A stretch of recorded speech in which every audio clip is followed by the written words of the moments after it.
नमस्कार साथियों, स्वागत है आपका गोल्डन ज्योग्राफी पॉइंट में। अब जो है हम लोग पहला चैप्टर खत्म कर चुके हैं कक्षा 9 के एनसीईआरटी का। अब जो है हम लोग शुरू करेंगे इसका चैप्टर नंबर 2। चैप्टर नंबर 2 में है आपका भारत के भौतिक प्रदेश, ठीक है, भौतिक स्वरूप। चैप्टर नंबर 2 में क्या है, भारत की भौतिक संरचना कैसी है, इसको दिया गया है। ठीक, तो इस किसी भी क्षेत्र या देश की भौतिक संरचना क्या होती है, पहला तो ये चीज है। पहली बात तो ये कि भौतिक संरचना क्या होती है। किसी भी देश की या क्षेत्र की भौतिक संरचना में हम वहाँ के पर्वत का, पठार का, मैदान का और झीलें, नदियां, इन सब चीजों का अध्ययन करते हैं। ये होता है भौतिक स्वरूप का अध्ययन। तो हम देखते हैं कि भारत का भौतिक स्वरूप कैसा है। ठीक, तो जैसा कि हम जानते हैं कि भारत भौतिक विविधताओं से भरा हुआ देश है। इसमें देखेंगे जैसे ऊपर वाले भाग में, उत्तर वाले भाग में यहाँ पर एक विशाल वलित पर्वत श्रृंखला है। विशाल वलित पर्वत श्रृंखला है, इसे हम हिमालय के नाम से जानते हैं। नवीन मूर्धार पर्वत है। उसके नीचे आएंगे तो हमको देखने को मिलेगा जो है एक बहुत विशाल मैदानी से हिमालय से आने वाली नदियों द्वारा ला के पाट के मैदानी भाग बना दिया गया है। इधर सिंधु, गंगा, ब्रह्मपुत्र नदियों द्वारा एक बड़े मैदान का निर्माण कर दिया गया है। फिर उसके बाद जो आगे आएंगे तो हमको राजस्थान का मरुस्थलीय भाग दिखता है, थार का मरुस्थल। फिर उसके बाद नीचे आएंगे तो हमको प्रायद्वीपीय भाग दिखता है, प्रायद्वीपीय पठार का भाग, जो कि अत्यंत प्राचीन भाग है। इसे हम प्राचीन भाग कहते हैं। फिर उसके बाद देखिए इसमें भारत का तटीय रेखा भी बहुत लंबी है। उसके बाद भारत में द्वीपीय क्षेत्र भी है। इसीलिए जो है कि भारत में देखें तो पर्वत भी है, पठार भी है, रेगिस्तान भी है, ठीक, और तटीय रेखाएं भी हैं, द्वीप भी है। इसीलिए हम कहते हैं कि भारत भौतिक विविधताओं से भरा हुआ देश है।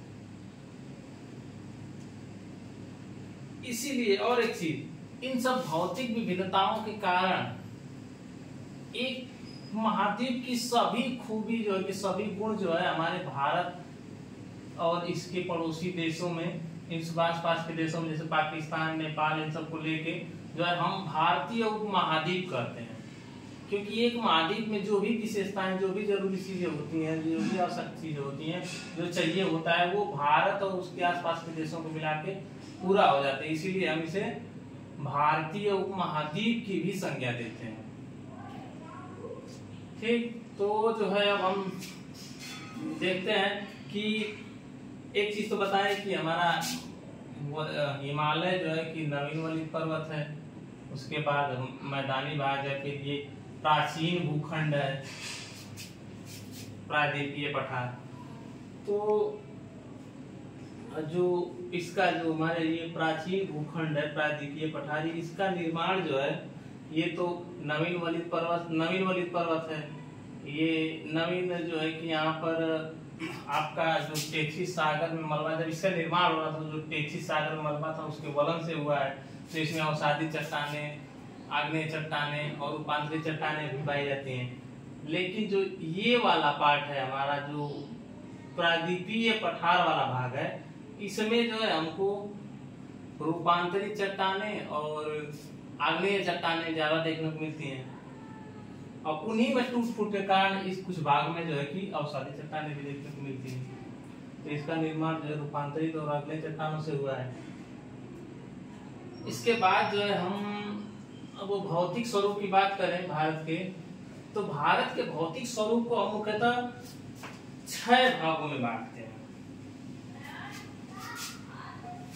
भारत के भौतिक स्वरूप को मुख्यतः कितने भागों में बांटते हैं? 6 भागों में बांटते हैं। जिसमें से पहला है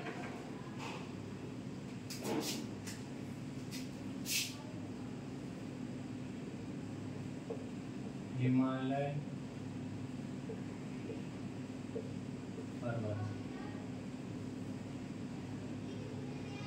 ठीक, दूसरा क्या है, दूसरा हमारा है ऐसे, दूसरा हमारा है उत्तर के मैदानी भाग, बृहद मैदानी भाग।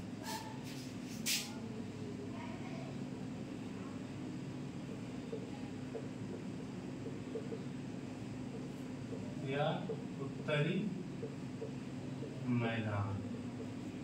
ठीक, तीसरा क्या है हमारा, तीसरा है प्रायद्वीपीय पठार।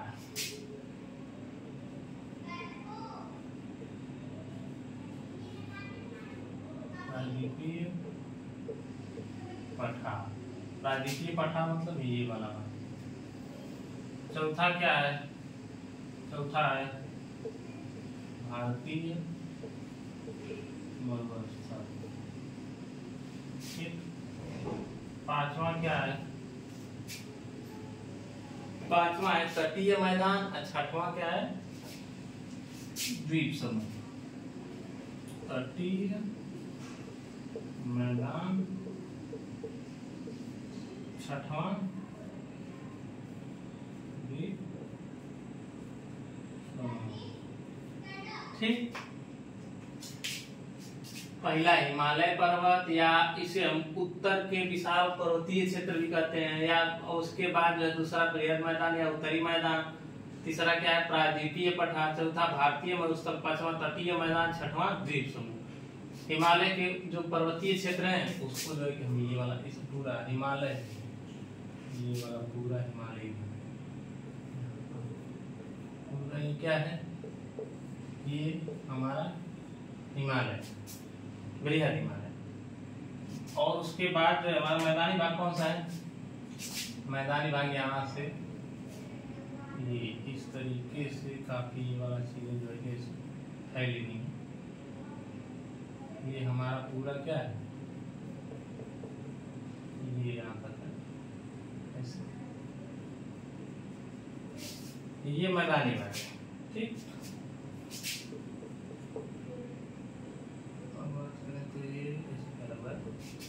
फिर उसके बाद जो है अगला क्या है प्रायद्वीपीय पठार। तो पूरा इस तटीय भाग बस छोड़ दीजिए, अगर इस चीज को थोड़ा सा, इन सब चीजों को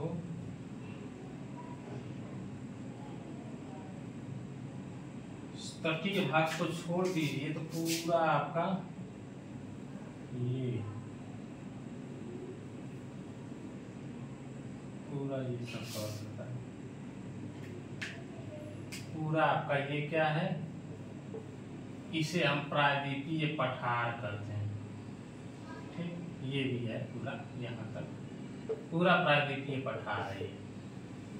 ठीक, उसके बाद जो है तटीय भाग, भारतीय मरुस्थल। तो भारतीय मरुस्थल जो है कि ये हमारा है क्या है, ये भारतीय मरुस्थल है। भारतीय मरुस्थल का क्या नाम है, थार मरुस्थल। ठीक, उसके बाद जो है तटीय मैदान।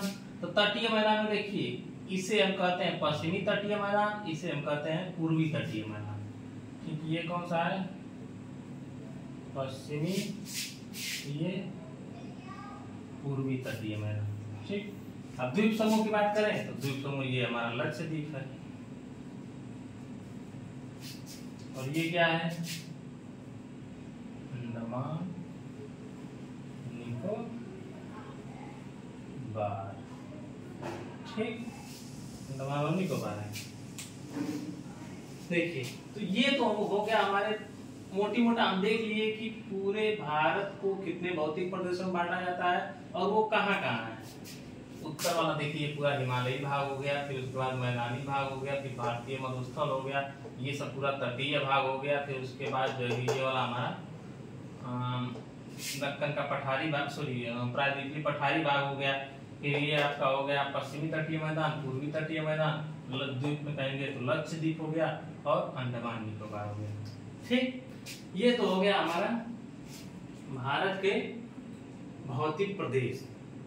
अब देखिए, हम इसमें से हम सबको जो है कि एक एक करके अध्ययन करते हैं। ठीक, शुरुआत करेंगे पहले, सबसे पहले हम पढ़ते हैं कि हिमालय पर्वत। शुरू करते हैं हम किससे, हिमालय पर्वत से।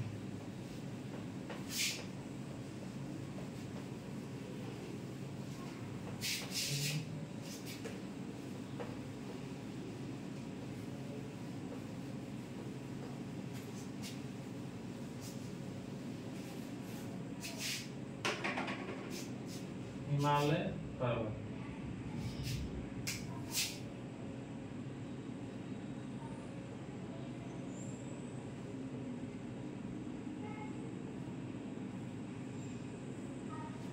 तो हिमालय पर्वत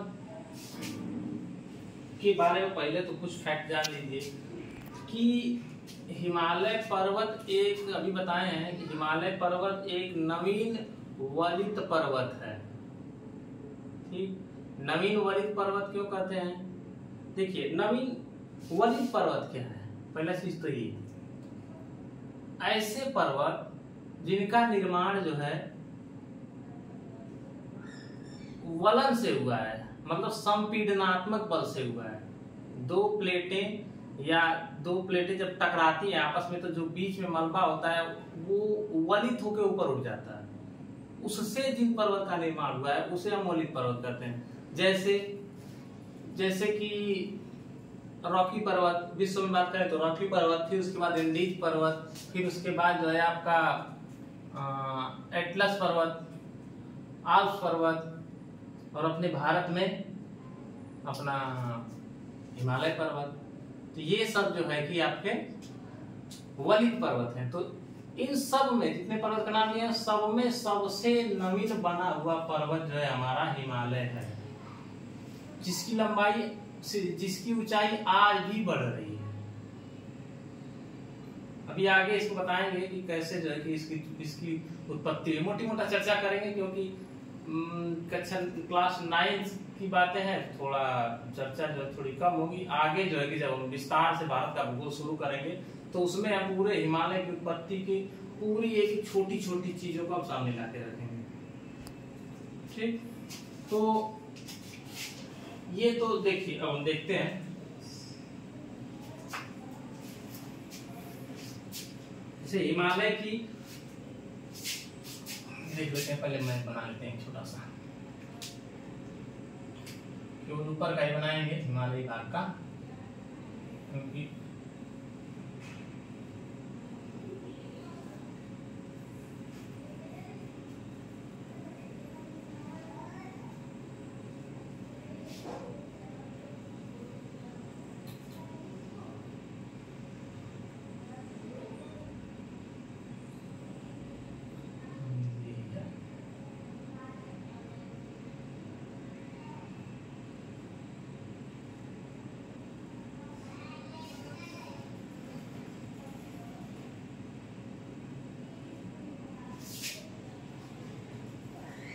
ठीक है।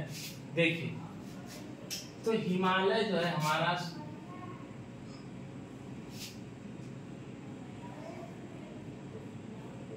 इसे हम पामीर ग्रंथि कहते हैं। पामीर ग्रंथि, पामीर ग्रंथि। तो हिमालय जो है भारत में जो हिमालय है, हिमालय जो है लगभग यहाँ से शुरू होकर, इस भाग से शुरू होकर ऐसे आपका जाता है अरुणाचल प्रदेश के ब्रह्मपुत्र नदी जहाँ से घूमती है ना, नामचा बरुआ के पास, वहां तक जाता है। पामीर ग्रंथि यहीं पर नंगा पर्वत है, नंगा पर्वत से शुरू होकर नामचा बरुआ तक लगभग इसकी लंबाई जो है, लगभग इसकी लंबाई 2400 से 2500 किलोमीटर है। और इसकी चौड़ाई की बात करें तो इसकी चौड़ाई देखिए, ये पूरे जम्मू कश्मीर में फैला हुआ है ऐसे, तो इसकी चौड़ाई जम्मू कश्मीर में अधिक है, लगभग 400 किलोमीटर है। ठीक, वही अरुणाचल प्रदेश में इसकी चौड़ाई कम है, लगभग 150 किलोमीटर है, 150 किलोमीटर। ठीक, इसकी चौड़ाई पूर्वी भाग में कम है, पश्चिमी भाग में अधिक है। इसकी लंबाई यहाँ से आपकी, इसकी लंबाई जम्मू कश्मीर से लेकर अरुणाचल प्रदेश तक, इसका विस्तार जो है हम बता सकते हैं लगभग 2400 से 2500 किलोमीटर। इसकी चौड़ाई जम्मू कश्मीर में अधिक है, लगभग 400 किलोमीटर, और अरुणाचल प्रदेश में 150 किलोमीटर के आसपास है।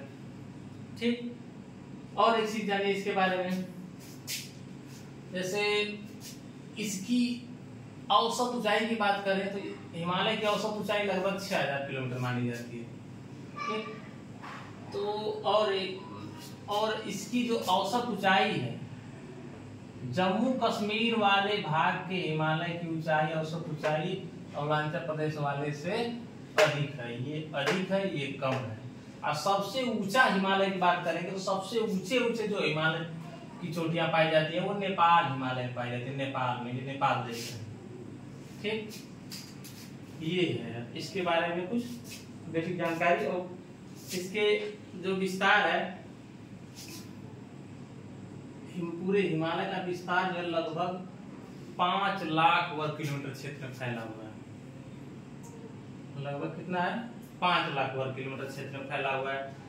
इसकी ऊंचाई लगभग 6000 किलोमीटर 6000 मीटर बताए हैं।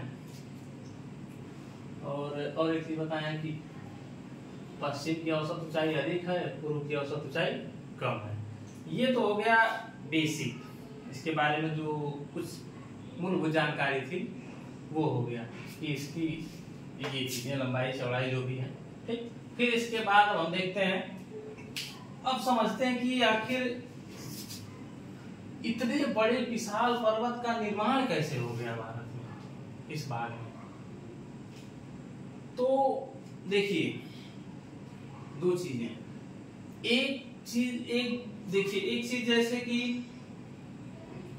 हमारी पृथ्वी पर किसी भी स्थलाकृति का निर्माण जो होता है, निर्माण करना जो है कि हमारे पृथ्वी के अंतर्जात बल का काम होता है। ठीक, अंतर्जात बल मतलब कि पृथ्वी के अंदर से लगाया जाने वाला फोर्स। जैसे पटल विरूपणी बल एक होता है, मतलब पृथ्वी की जो प्लेटें हैं वो धीरे धीरे जो संचलन करती हैं उसे पटल विरूपणी बल कहते हैं। और एक होता है सडन फोर्स, वो तेजी से काम करने वाला फोर्स, ये अंदर से बल लगता है। सडन फोर्स जैसे भूकंप आ जाना, ये क्या है? सडन फोर्स है। ज्वालामुखी का फूट जाना, कहीं पे निकल जाना, वो क्या है? वो सडन फोर्स है। ये सब चीजें जो है कि तो हिमालय का निर्माण जो है पटल विरूपणी बल के कारण हुआ है। इतने बड़े हिमालय का निर्माण आखिर यहाँ पे कैसे हुआ? तो इसके लिए हम चलते हैं इतिहास में पृथ्वी के।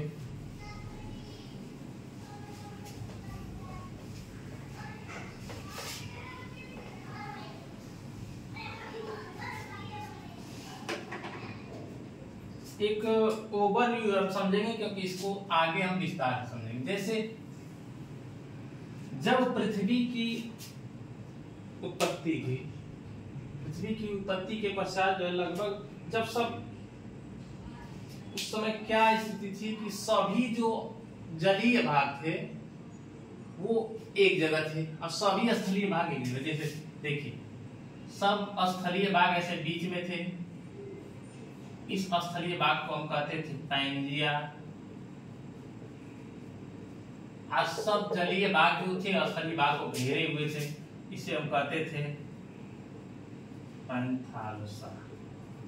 ठीक, फिर आगे चल के क्या हुआ कि पैंजिया जो है 2 भागों में टूट गया। पैंजिया जब 2 भागों में टूट गया, ऊपर वाले भाग को हम कह दिए लारेंसिया या अंगारा लहर। ठीक, और नीचे वाले भाग को हम कह दिए गोंडवाना लहर। ठीक, नीचे वाले भाग को हम गोंडवाना लाइन कर दिए, ऊपर वाले भाग को हम लारेंसिया या अंगारा लाइन कर दिए।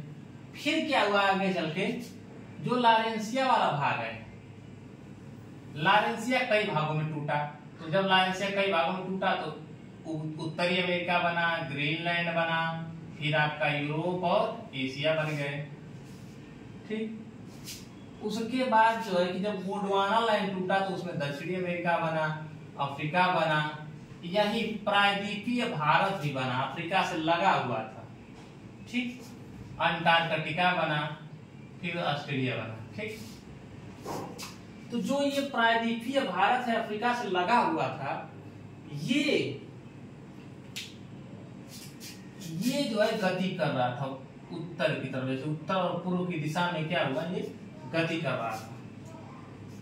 तो ये गति करते हुए ऊपर दिशा में ऐसे जो है कि जैसे मान लेते हैं कि हमारा ये इस वाले भाग को हम यूरेशियाई प्लेट कह दिए,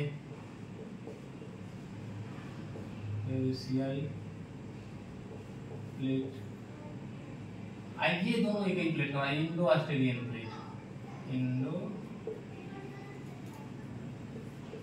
ऑस्ट्रेलियन प्लेट, ठीक। तो जो ये इंडो ऑस्ट्रेलियन वाला प्लेट वाला भाग था, ये यहां से ऐसे ऊपर की तरफ गति कर रहा था, ऐसे ऐसे जाके इस वाले भाग से टकरा गया। तो जो सॉरी एक चीज बताना भूल गए, जो ये बीच वाला भाग है, इससे हम जो है जब दो भाग में टूटा था तो बीच में टेथिस सागर बन गया था, टेथिस सागर, ठीक। तो टेथिस सागर जो बना था, ये जब इंडो ऑस्ट्रेलियाई प्लेट जब उत्तर दिशा में ऐसे गति कर रही थी, ऐसे गति करते हुए ये जाके इस वाले भाग से टकरा गई। तो जब जाके इंडो ऑस्ट्रेलियाई प्लेट जो है यूरेशियाई प्लेट से टकरा गई, तो बीच में जो टेथिस सागर था ना, यहाँ पे टेथिस सागर था इस वाले भाग में, टेथिस भूसन्नति भी उसे हम कहते हैं। तो टेथिस सागर का मलबा जो है आपका वलित हो गया, मलबा जो है ऊपर उठ गया, और वही मलबा वलित होके इतने बड़े हिमालय पर्वत का निर्माण हो गया, ठीक। तो बस जो है कि इसके बारे में ये मूलभूत जानकारी, बस इतना जानिए कि हिमालय की उत्पत्ति इंडो ऑस्ट्रेलियाई प्लेट का यूरेशियाई प्लेट में टकराने की वजह से हुआ है। अब बीच में जो टेथिस सागर का मलबा था, वही मलबा वलित होके आज हिमालय का रूप लिया है, ये आपका है, ठीक। बस इतना आप जिस क्लास का पढ़ा रहे हैं उस लेवल तक जो है कि यहाँ पर इतना ही है, ठीक। तो इतना जानिए, फिर उसके बाद हम विस्तार से इसको पढ़ेंगे।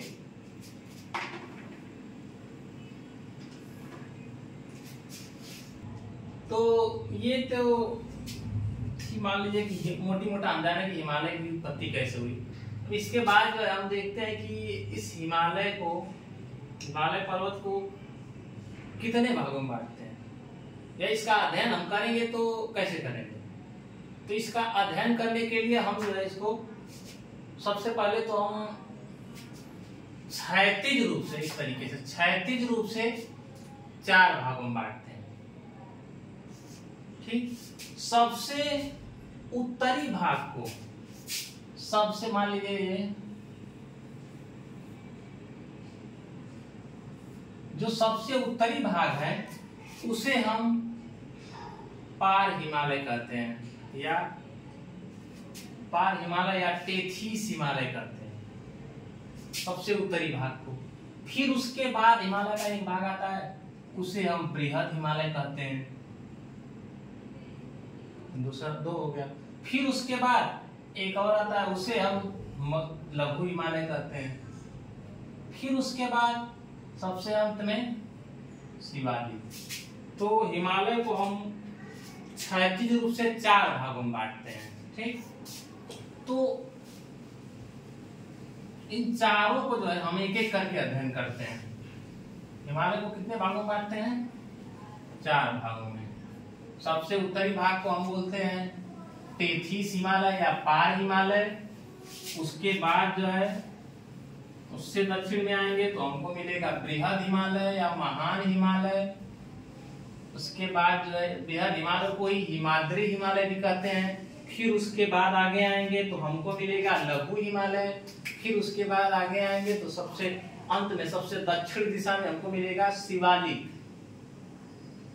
ठीक, तो आइए हम एक एक शुरू करते हैं। सबसे पहले हम शुरू करते हैं पार हिमालय। ठीक, पार हिमालय जो है कि सबसे पहले हम शुरू करते हैं।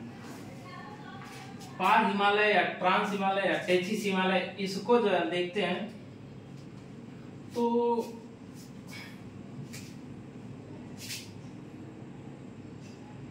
पहले मोटी मोटा मैप बनाते हैं।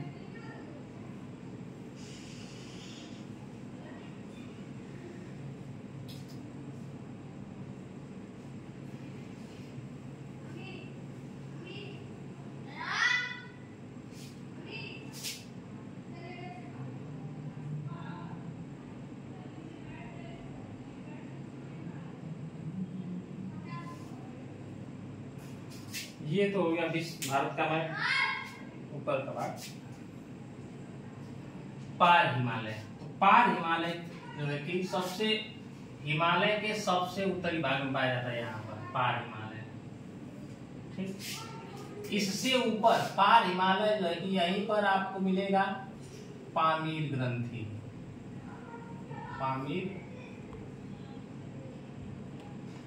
ग्रंथि, पामीर ग्रंथि से एक तरफ निकल के आ गया है हमारा पार हिमालय या ट्रांस हिमालय, एक तरफ निकल के चला गया है कुनलुन सान, कुनलुन सान, एक तरफ निकल के चला गया है हमारा हिंदू कुश। ठीक, ये तो पार हिमालय की बात है। पामीर ग्रंथि, पामीर ग्रंथि से तीन श्रेणियां निकली, एक तरफ कुनलुन सान गया है, एक तरफ पार हिमालय आया है, एक तरफ हिंदू कुश गया है। ठीक, तो जो पार हिमालय है, पार हिमालय की उत्पत्ति हिमालय, मुख्य हिमालय की उत्पत्ति से पहले हुई है, इसीलिए इसे हम क्या कहते हैं, टेथिस हिमालय। इसका निर्माण जो है यूरेशियाई प्लेट पर हुआ है। जैसे दो प्लेटें हैं ना, ये ऊपर जो है कौन सी प्लेट बताए हैं, यूरेशियाई प्लेट, और नीचे आपको बताए हैं इंडियन प्लेट। तो जो ऐसे इंडियन प्लेट है ना, तो बाकी जो हिमालय है उनकी उत्पत्ति तो इस इंडियन प्लेट पे हुई है ऐसे। ठीक, बाकी हिमालय जो है कि उनकी उत्पत्ति कहाँ हुई है, इंडियन प्लेट हुई है। लेकिन जो आपका टेथिस हिमालय या पार हिमालय है, उसकी उत्पत्ति किस पे हुई है, हमारी यूरेशियाई प्लेट पे हुई है। ठीक, और इसकी उत्पत्ति यूरेशियाई प्लेट पे हुई है, हिमालय की उत्पत्ति से पहले हुई है। ठीक, और जो है आपका ये पामीर ग्रंथि से लगा हुआ ये है, उत्तरी भाग में जाके पामीर ग्रंथि से मिल जाता है। पामीर ग्रंथि से तीन श्रेणियां निकली हैं, एक तरफ हिंदू कुश, एक तरफ कुनलुन सान, एक तरफ पार हिमालय। अब देखिए आगे, इसी श्रेणी से, इस श्रेणी से जो है कि इसी जो पार हिमालय, इस श्रेणी से जो तीन पूर्ववर्ती नदियां महत्वपूर्ण हैं वो निकलती हैं। जैसे यहाँ इसी भाग से पूर्ववर्ती नदियां जो है एक तरफ जाती है सिंधु, एक तरफ जाती है सतलज, एक तरफ जाती है ब्रह्मपुत्र। तीन पूर्ववर्ती नदियां पार हिमालय से ही निकलती हैं। उसके बाद जो है और एक चीज, ये जो पार हिमालय है ये बृहद हिमालय से जिस घाटी से अलग होता है, जिस भाग से, इस बीच वाले भाग से, इस बीच वाले भाग को हम कहते हैं सचर जोन। ठीक, पार हिमालय बृहद हिमालय से जिस भाग से अलग होता है, जिस घाटी से अलग होता है, उसे हम क्या कहते हैं, सचर जोन कहते हैं। ठीक, तो और एक चीज देखिए, पार हिमालय के बारे में जो है कि एक चीज इंपॉर्टेंट ये है कि इसमें जो है तीन श्रेणियां पाई जाती हैं, तीन श्रेणियां महत्वपूर्ण हैं पार हिमालय। पहली श्रेणी जो है आपकी, पहली श्रेणी आपकी है यहां पर, पहली श्रेणी आपकी है काराकोरम। ठीक, काराकोरम। ठीक, फिर एक श्रेणी और, दूसरी श्रेणी, दूसरी श्रेणी इसमें है लद्दाख। कौन है, लद्दाख। फिर एक श्रेणी है तीसरी इसे हम कहते हैं जास्कर। ठीक, काराकोरम है। पार हिमालय की 3 श्रेणियां महत्वपूर्ण हैं, काराकोरम, लद्दाख और जास्कर। ठीक, तो इसमें जो काराकोरम है, काराकोरम में ही, काराकोरम है, काराकोरम में ही यहीं पर सियाचिन है, सियाचिन ग्लेशियर, जो कि भारत का सबसे बड़ा ग्लेशियर है। काराकोरम में कौन सा ग्लेशियर है? सियाचिन ग्लेशियर। है तो कई ग्लेशियर, लेकिन भारत का सबसे बड़ा ग्लेशियर कौन है? सियाचिन ग्लेशियर। किस पहाड़ी में है? काराकोरम में, पार हिमालय। ठीक, इसके बाद आगे जाएंगे, सियाचिन ग्लेशियर के बाद और एक चीज, भारत की सर्वोच्च चोटी केटू गाडविन ऑस्टिन जो है, कहां पर है? यहीं पाक अधिकृत कश्मीर में, इसी काराकोरम श्रेणी में। भारत की सर्वोच्च चोटी केटू गाडविन ऑस्टिन जो है, इसी काराकोरम पहाड़ी में ही है, पार हिमालय।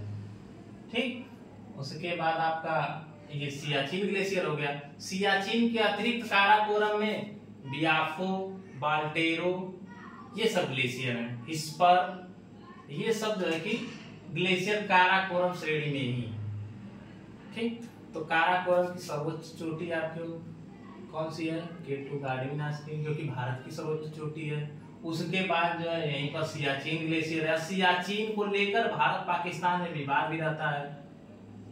आगे जो है कि हम देखें ग्लेशियर, तो और उसके अलावा ग्लेशियर बियाफो, बाल्टेरो और इस पर ये सब ग्लेशियर है। फिर उसके बाद जो है अगली श्रेणी कौन सी है? लद्दाख श्रेणी। ठीक है ना, अगली श्रेणी लद्दाख श्रेणी। तो लद्दाख श्रेणी जो है कि इसकी एक इंपॉर्टेंस है कि इसके आगे बढ़ेंगे तो यहीं तिब्बत में, यहीं पर तिब्बत में कैलाश पर्वत है। कैलाश पर्वत किसका हिस्सा है? पार हिमालय का हिस्सा है, लद्दाख श्रेणी का। ठीक, काराकोरम में ही, लद्दाख में ही आगे बढ़ने पर कैलाश पर्वत मिल जाएगा, जो कि हिंदू धर्म का बहुत माना जाना तीर्थ स्थल है। ठीक, और इसकी सर्वोच्च चोटी की बात करें लद्दाख की, तो वो है आपकी राकापोसी। सर्वोच्च चोटी है राकापोसी। ठीक, और इसका जो लद्दाख है, इस लद्दाख का अधिकतर भाग जो है अक्साई चीन में है। अक्साई चीन वह क्षेत्र है जिस पर जो है कि चीन 1962 के युद्ध में भारत के भाग पर अधिकार कर लिया था, वो अक्साई चीन का भाग है।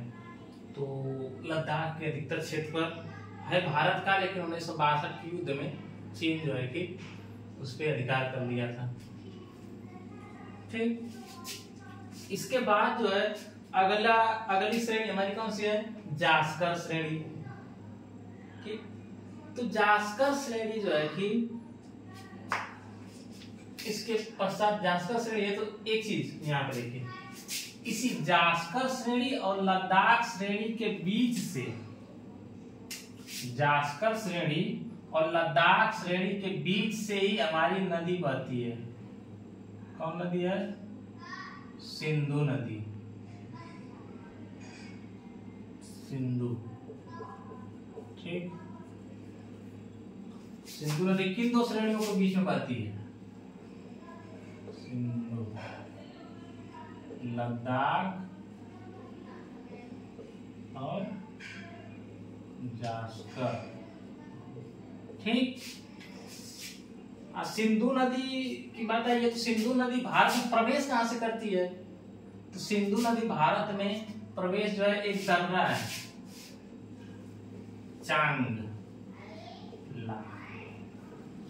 चांगला दर्रे से प्रवेश करती है। ठीक, सिंधु नदी भारत में चांगला दर्रे से प्रवेश करती है और लद्दाख और जास्कर श्रेणियों के बीच से बहते हुए ऐसे आती है, फिर इसको यहीं पर जास्कर श्रेणी को काट देती है। यहीं पर काट के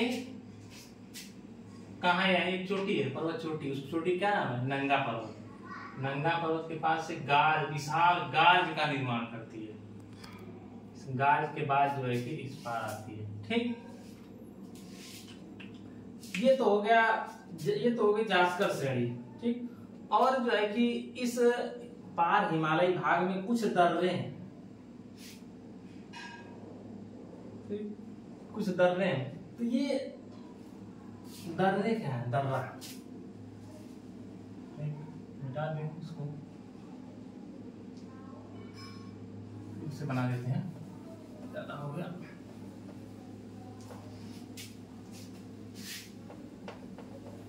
जैसे पार हिमालयी भाग में